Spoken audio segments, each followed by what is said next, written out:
전능하사 천지를 만드신 하나님 아버지를 내가 믿사오며 그 외아들 우리 주 예수 그리스도를 믿사오니 이는 성령으로 잉태하사 동정녀 마리아에게 나시고 본디오 빌라도에게 고난을 받으사 십자가에 못 박혀 죽으시고 장사한 지 사흘 만에 죽은 자 가운데서 다시 살아나시며 하늘에 오르사 전능하신 하나님 우편에 앉아 계시다가 저리로서 산 자와 죽은 자를 심판하러 오시리라.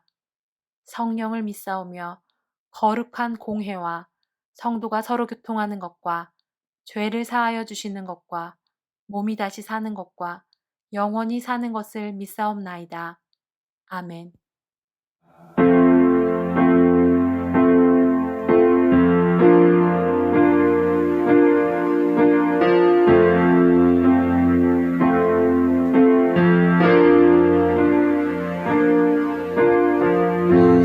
세상을 살아가는 동안에 나의 힘을 의지할 수 없으니 기도하고 낙심하지 말 것을 주께서 참 소망이 되심이라. 주의 길을 걸어가는 동안에 세상의 것 의지할 수 없으니 감사하고 낙심하지 말 것을 주께서 참 기쁨이 되심이라. 하나님의 꿈이 나의 비전이 되고 예수님의 성품이 나의 인격이 되고 성령님의 권능이 나의 능력이 되길 원하고 바라고 기도합니다. 이 세상을 살아가는 동안에 나의 힘을 의지할 수 없으니 기도하고 낙심하지 말 것을 주께서 참 소망이 되심이라. 주의 길을 걸어가는 동안에 세상의 것 의지할 수 없으니 감사하고 낙심하지 말 것을 주께서 참 기쁨이 되심이라. 하나님의 꿈이 나의 비전이 되고 예수님의 성품이 나의 인격이 되고 성령님의 권능이 나의 능력이 되길 원하고 바라고 기도합니다. 하나님의 꿈이 나의 비전이 되고 예수님의 성품이 나의 인격이 되고 성령님의 권능이 나의 능력이 되길 원하고 바라고 기도합니다.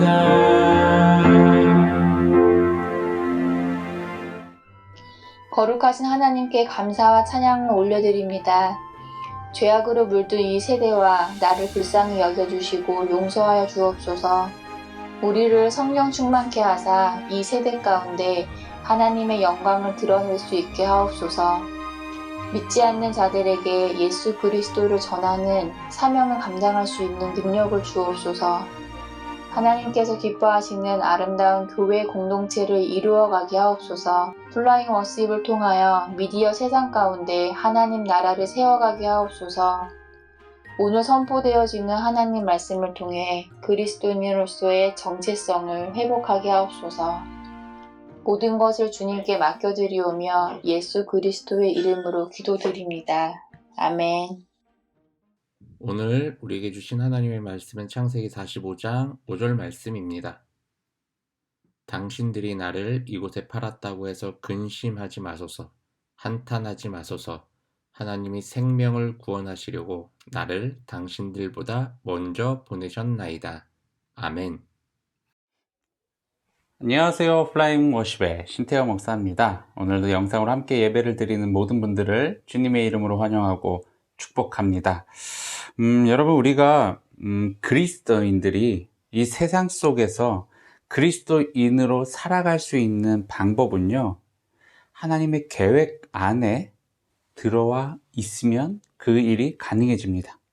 그런데 우리가 그리스도인이지만 하나님의 계획을 무시한 채 살아간다면 우리는 어떻게 보면 그리스도인이라고, 그리고 그리스도인의 삶을 살아간다라고 이야기할 수가 없을 것입니다. 우리가 눈에 보이는 이 세상 가운데서 우리는 세상과는 좀 다른 모습으로, 그리고 다른 가치관으로, 그리고 다른 방법으로 살아가야 합니다. 즉, 삶의 기준을요, 하나님께로 맞추는 것이 바로 그리스도인이라는 것이에요. 오늘 우리가 잘 알고 있는 요셉의 이야기를 좀 나누려고 하는데요.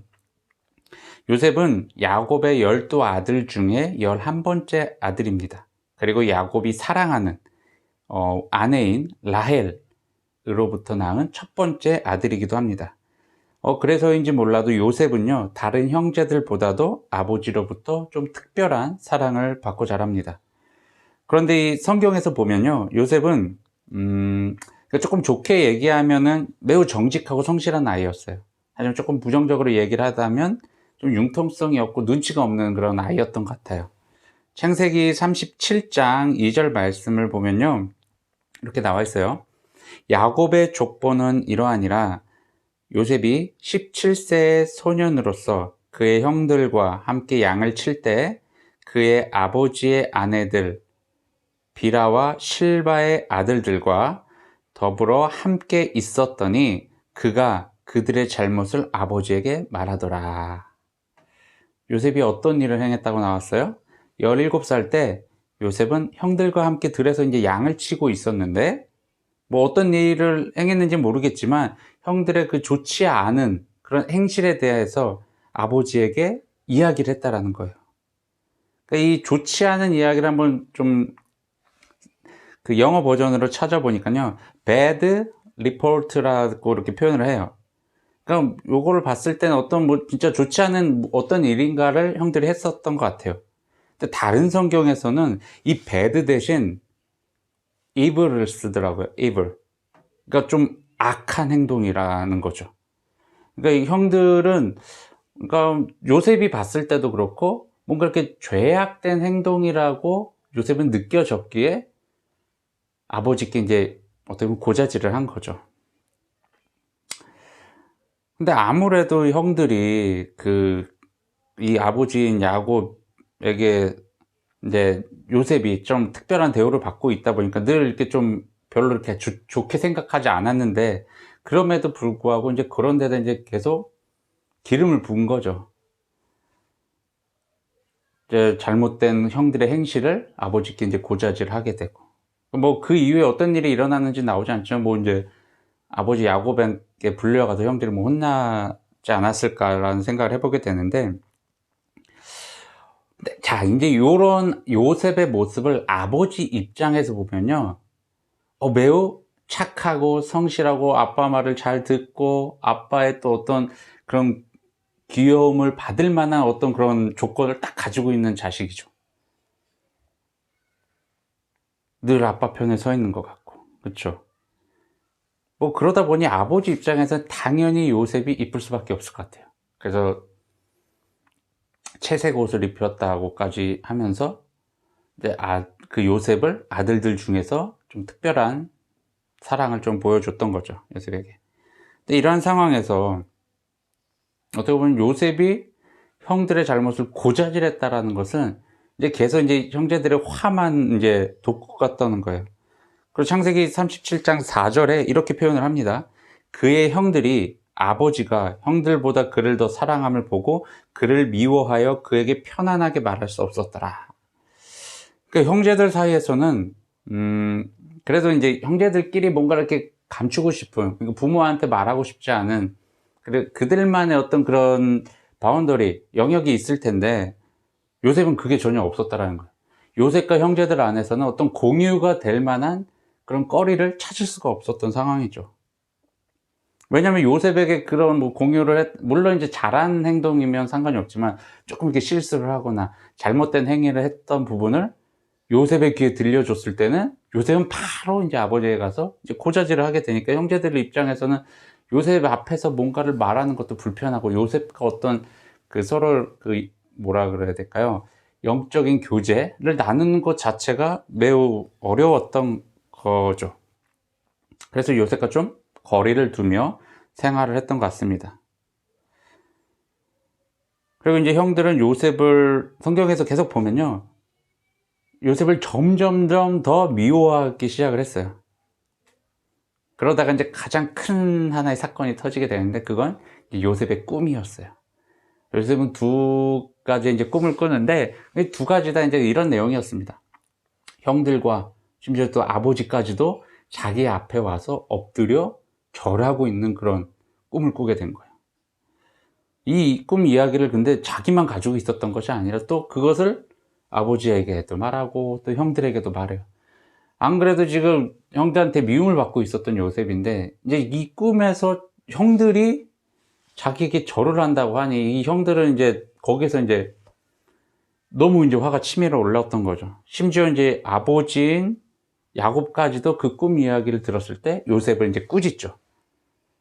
그런데 성경에서 이렇게 나옵니다. 야곱이 요셉의 그 꿈 이야기를 듣고 나서 요셉을 꾸짖었지만 그 이야기를 마음속에 새겼다라고 성경엔 또 표현을 하고 있어요. 일단 뭐 형들은 화가 이제 날 대로 다 났어요. 이제 막 완전 끝까지 이제 차서 이제 뚜껑이 열릴랑 말랑 하고 있는 그런 찰나에 계획을 세웁니다. 요셉을 없애버릴 계획을 세우죠. 그러다가 원래는 이제 요셉을 아무도 모르게 이제 죽이려고 했지만 르우벤, 첫째 형의 어떤 그런 이제 보호 아래 또 첫째 형이다 보니까 책임감이 있었나 봐요. 그래서 이제 요셉을 죽이지 않기로 하고 있었던 찰나에 어떻게 이제 르우벤이 자리를 잠시 비운 사이에 다른 형제들이 이 요셉을 미디안 상인들에게 은화 20개에 팔아 넘기게 되죠. 그래서 이제 애굽의 종으로 요셉이 팔려가게 되는데 그곳에서 또 이제 누구를 만나게 되냐면 바로의 신하로 또 이제 그 왕실 일을 이제 도맡아서 관리하고 있었던 이제 애굽 사람 보디발을 만나게 돼요.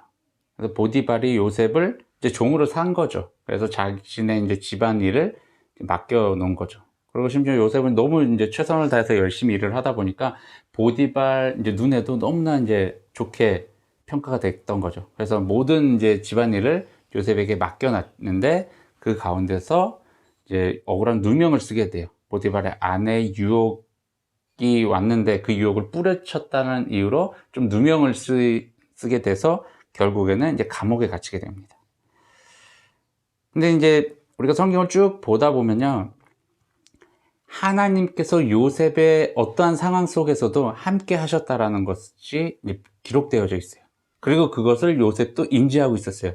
어떠한 상황 속에서도 하나님이 나와 함께 하신다라는 것을.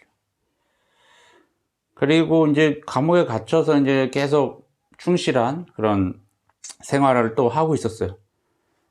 그러다가 어느 날 또 이제 애굽 왕의 또 이제 술잔을 맡은 관리와 또 빵을 맡은 관리, 그 두 관리가 이제 애굽 왕의 뜻을 좀 거스르게 돼서 이제 감옥에 잡혀오게 되는 일이 있었는데 이제 요셉과 같은 감옥으로 왔습니다. 근데 이제 요셉을 늘 이제 지켜보고 있었던 그 감옥에 있는 경호대장이 요셉이 이제 너무 열심히 일을 하니까, 요셉 너가 가서 저 술 맡은 관원장, 그리고 빵 맡은 관원장, 시중을 좀 너가 들어라 해서 이제 그 두 관원장에게 요셉을 붙여주죠. 그래서 이제 감옥에서 이렇게 생활을 하던 중에 두 관리를 이제 또 섬기던 그런 중에 하루는 갑자기 이제 이 두 관리가 매우 진심 어린 표정을 하고 있었던 거예요. 그러다 보니까 이제 요셉이 궁금해서 물어보는 거예요. 무슨 일이 있으신가요? 그랬더니 지난밤에 내가 꿈을 꿨는데 이게 무슨 일인지 모르겠다, 무슨 뜻인지 모르겠다 하고 나서 자신의 꿈 이야기를 요셉에게 들려주는데, 결국 요셉이 그것을 해석을 해주죠. 그래서 그 해석대로 결국 나중에 술잔을 맡은 관리는 복귀를 하게 돼요. 하지만 빵을 맡은 관리는 이제 꿈대로, 그리고 요셉의 해석대로 처형을 받게 됩니다. 그리고 나서 이제 이 성경에서는 이 술잔을 맡은 이 관리가 복귀하고 나서 약 2년간의 시간이 지났는데, 그 시간 동안 요셉에 대해서 어떠한 언급도 하지 않았고 뭐 생각도 하지 않았다라고 나옵니다. 그러다가 어느 날 우연치 않게 바로왕이 꿈을 꾸게 되는데, 이 꿈을 이제 바로왕도 이제 근심이 쌓여져 있는, 이 꿈을 해석해 줄 사람이 없는 거예요. 무슨 뜻인지 모르겠는 거예요. 애굽 전역을 다 뒤져도 이 꿈을 해석해 줄 만한 사람이 안 보이는 거예요. 그럴 때 이 술잔을 맡은 관리가 조심스럽게 이제 애굽 왕한테 이야기를 하는 거죠. 예전에 제가 감옥에 갇혀 있을 때 요셉이라는 한 히브리 사람이 있었는데, 이 꿈을, 제가 꿨던 꿈을 정말 기가 막히게 해석을 했다 얘기를 했더니 바로왕이 바로 불러와라 해서 이제 요셉이 감옥에서부터 나와서 막 이제 몸도 깨끗이 씻고 이제 뭐 옷도 다 차려입고 이제 바로왕 앞에 섭니다. 그리고 바로왕 앞에 서서 바로왕이 꾸었던 그 꿈 이야기를 이제 듣죠. 그리고 나서 바로왕에게 요셉이 이제 꿈을 해석을 해주게 되는데, 결론은 이거예요. 애굽과 또 이제 전역에 걸쳐서 이제 앞으로 이제 7년 동안 풍년이 들 거다. 풍년이 들 거고, 그 다음에 그 이후에는 7년 동안 또 흉년이 들 건데, 이 꿈을 바로왕에게 꾸게 하신 하나님이란 분이 계신데, 이 분이 왜 그런 꿈을 꾸게 하셨냐? 이러한 일들이 앞으로 일어날 것인데 너가 대비해라 라는 의미에서 그 꿈을 바로왕에게 꾸게 하셨다라는 거예요. 그리고 매우 중요한 이야기를 하는 게, 이 꿈은 요셉 자신이 꿈을 해석하는 것이 아니라 하나님께서 그 꿈을 꾸게 하셨고 요셉 자신을 통해서 그 꿈을 해석하게끔 만들어 주셨다라고 이야기를 합니다. 어떻게 보면 그 상황에서 요셉은요, 자기 자신이 어떻게 보면 드러날 수도 있는, 막 높아질 수도 있는 그런 상황이었어요. 하지만 요셉은 그 바로왕 앞에서도 하나님께 영광을 올려드리며 하나님의 이름을 높였어요. 그러다 보니 어떤 일이 벌어졌어요? 바로왕뿐만 아니라 애굽의 모든 백성들에게 요셉이 믿는 그 하나님, 그 하나님의 영광을 애굽과 전역에 펼치게 되었다라는 거예요. 여러분, 근데 이 요셉이요, 어떤 지위까지 올라왔어요? 총리가 됐어요. 바로왕 바로 밑에, 어떻게 보면 애굽에서 제2인자 역할을 했던 거죠. 그 말도 안 되는 일이 벌어진 거예요. 당시 애굽 사람들은 특히 히브리 사람들을 좀 이렇게 혐오했어요. 근데 이렇게 혐오했던 그 히브리 사람이었던 요셉을 국가를 통치하는 통치자로, 그 총리의 자리에 앉혔다는 것은 진짜 이건 납득이 안 가는 일이었죠. 근데 그러한 일이 일어났는데도 불구하고 반발이 없었다는 거예요. 요셉은요, 매우 지혜롭게, 어떻게 보면 하나님이 주신 지혜로 이 애굽을 정말 너무나도 잘 이제 통치하게 됐습니다. 그래서 이제 7년의 풍년이 들 동안 이제 곡식들을 많이 이제 축적해 놓았고, 그리고 이제 다음에 이제 흉년이 이제 시작이 됐을 때, 그때부터 이제 축적해 놓았던 그 곡식들을 하나하나 풀어서 이제 백성들에게 이제 나눠주기 시작을 했죠. 근데 이제 이렇게 이제 백성들이 어려움, 그런 흉년 때문에 어려움을 겪고 있을 때, 그렇게 이제 곡식을 받기 위해 애굽으로 주변 국가에서 많이들 이제 찾아왔어요. 그러던 중에 이제 어떤 일이 생기게 되냐면, 요셉의 형제들, 요셉을 팔아먹은 그 형제들 또 이제 식량이 떨어지니까 흉년 때문에 뭐 식량이 없으니까 애굽으로 이제 그 식량을 구하기 위해 찾아옵니다. 그리고 요셉 앞에 그 형제들이 섭니다. 그리고 요셉 앞에 그 형제들이 무릎을 꿇죠.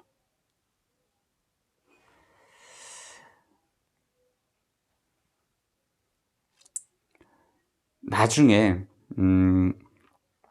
애굽의 총리가 어떻게 보면 이제 자신들이 너무나도 미워해서 애굽으로 팔아넘긴 요셉이라는 사실을 형들이 이제 알게 돼요. 뭐 여러 가지 이제 요셉이 형들에게 여러 가지 이제 뭐 시도를 합니다.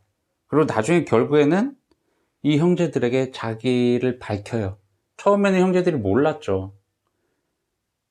그런데 이제 요셉이 나중에 이제 베냐민까지 이제 자신은 이제 동생이죠. 베냐민까지 다 이제 애굽으로 데리고 오라고 해서 그 앞에서 이제 자신이 당신들의 동생 요셉인 것을 밝혀요. 이것을 밝혔을 때 이 형들의 마음은 어땠을까요? 와, 이제 큰일이다. 이제 난 죽었다, 우리는. 뭐 이렇게 생각을 했던 형들도 있겠죠. 그리고 막 그냥 걱정이 휩싸였겠죠. 어떡하지? 내가 뭐라고 말을 해야지? 어떻게 사과를 해야 되지? 뭐 이제 뭐 여러 가지 뭐 만감이 교차했겠죠. 그런데 성경에서는 참 신기하게 그 요셉의 형제들이 요셉이 총리임을 그러니까 총리였던 그 요셉이 자신들의 이제 동생임을 드러냈을 때 그들의 형제들의 그 어떤 반응들에 대해서는 기록을 자세히 해놓지 않았어요. 요셉은 자신이 당신들의 동생임을 밝히면서 요셉이 먼저 이야기를 합니다. 오늘 본문 말씀이에요. 당신들이 나를 이곳에 팔았다고 해서 근심하지 마소서, 한탄하지 마소서. 하나님이 생명을 구원하시려고 나를 당신들보다 먼저 보내셨나이다 라고 고백을 합니다. 요셉은 형들이 애굽으로 자신을 팔아 넘긴 것이라고 생각하지 말고 좀 하나님께서 계획하시고 나를 애굽으로 먼저 보내셨다라는 것을 이야기를 합니다. 요셉이나 그의 형들이나 정말 인간적인 생각으로는 자신이 당한 고통 그리고 자신이 행한 그런 잘못으로 인해 또 복수를 하거나 또는 자신의 삶을 포기해 버릴 수 있는 상황이었지만 요셉은 자신이 당한 일들, 자신이 처했던 모든 상황들, 그리고 현재 눈앞에 일어나는 모든 일들, 이 모든 것이 하나님의 계획 안에 있음을 고백을 했다라는 거예요.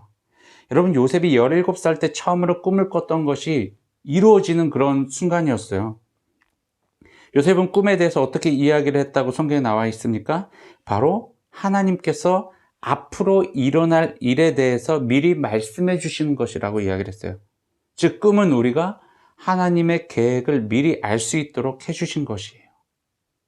그래서 우리가 대비할 수 있게끔 하나님께서 기회를 주신다는 거예요. 여러분, 우리가 꿈을 꾼다고 하고 우리가 또 뭐 비전을 이루어간다 뭐 이런 얘기를 가끔 하죠. 그러면서 뭐 꿈과 비전의 차이는 하나님이 주신 거다, 하나님이 주시지 않은 거다, 뭐 이런 이야기들도 합니다. 근데 꿈이든 비전이든 중요한 것은요, 우리가 하나님의 계획 가운데 들어와 있어야 된다는 게 중요한 거예요. 이게 꿈이냐 비전이냐 이게 중요한 게 아니에요. 그리고 하나님의 계획을 알고 그 계획을 이루어가는 것, 그것이 바로 하나님의 뜻을 이루어가는 삶이라는 것. 그리고 우리가 지금까지 살아온 것, 그리고 앞으로 살아갈 삶, 이 모든 것이요, 하나님께서 나에게 허락하신 삶임을 늘 기억하시길 바랍니다. 그리고 우리에게 허락되어진 이 삶에 대해서 절대 불평하지 마시길 바랍니다. 우리에게 주어진 삶에 감사하며 살아가시길 바랍니다. 그리고 오늘 본문에서 나온 요셉의 고백처럼 자신이 받게 된 고난들, 이런 고통들, 역경들, 이 모든 것들이요, 하나님의 계획 가운데 있으며 중요한 것은 하나님께서는 생명을 구하시려는 계획을 갖고 계신 분이시라는 거예요. 하나님은요, 생명을 빼앗는 분이 아니십니다. 하나님은 생명을 구하시려는 그 계획을 이루어가는 분이시기에 우리는 하나님을 신뢰할 수 있다는 거예요. 하나님께서 요셉을 애굽으로 보낸 이유도요, 애굽을 비롯해 전역에 닥칠 그 흉년을 대비하기 위해서였어요. 이것은 그 어느 누구도 예상하지 못했을 것입니다. 심지어 요셉도요. 하지만 요셉은요, 자신이 닥친 모든 상황들, 애굽으로 팔려가고 또 억울한 누명을 씌워서 또 감옥에 갇히고, 그리고 이 모든 상황 속에서도요, 하나님께서 요셉과 함께 하고 계시다는 사실을 절대 잊지 않았고, 요셉 자신은 나는 하나님의 계획 가운데 머무르고 있다는 사실에 늘 감사하며 자신에게 주어진 삶에서 최선을 다하며 살아갔어요. 그리고 결국 하나님의 계획대로 요셉이 애굽과 그 주변 나라들을 구하는데 사용되어졌습니다. 그리고 그와 더불어서 하나님께서는 17살 요셉에게 주셨던 그 꿈이 이루어지는 일이 일어난 거죠. 여러분, 꿈이라는 것, 그리고 비전이라는 것, 바로 이런 것입니다. 자신이 하고 싶은 것, 자신이 잘하는 것을 하는 것이 아닙니다. 하나님의 계획 안에서 하나님과 늘 함께함을 느끼며 하나님의 인도하심을 받아 하루하루를, 나에게 주어진 그 하루하루를, 순간순간을 최선함으로 살아가는 것입니다. 우리가 꿈과 비전에 대해서 너무 크게, 방대하게, 과도하게 많이 이렇게 너무 생각하지 않았으면 좋겠어요. 하나님이 주신 계획은요, 반드시 하나님께서 이루어 가실 것입니다. 그리고 이루어가는 그 과정 또한 하나님께서 허락하시고 이끌어 가신다는 사실을 기억하시길 바랍니다. 그리고 오늘도 우리가 하나님의 계획 가운데 있음을 믿으시고 하나님께 감사의 고백을 드리는 저와 여러분이 되길 주님의 이름으로 축원합니다. 기도하겠습니다. 하나님 아버지, 감사합니다. 하나님 앞에 귀한 예배 올려드렸습니다. 하나님, 예배를 기뻐 받아주시옵시고, 또 오늘 말씀처럼 정말 요셉이 어떠한 상황 속에서도 하나님의 계획 가운데 머물러 있음을 그가 깨닫고 인식하고 늘 하나님 앞에 감사하며 찬양하며, 그리고 나에게 주어진 모든 삶 속에서 최선을 다하며 살아갔던 그의 삶처럼 우리도 오늘 나에게 주신, 그리고 나에게 허락되어진 이 모든 것들에 정말 하나님의 계획 가운데 있음을 우리가 믿게 하시고, 또한 그러기에 나의 삶 속에서 늘 감사와 찬양이 끊이지 않게 하여 주옵소서.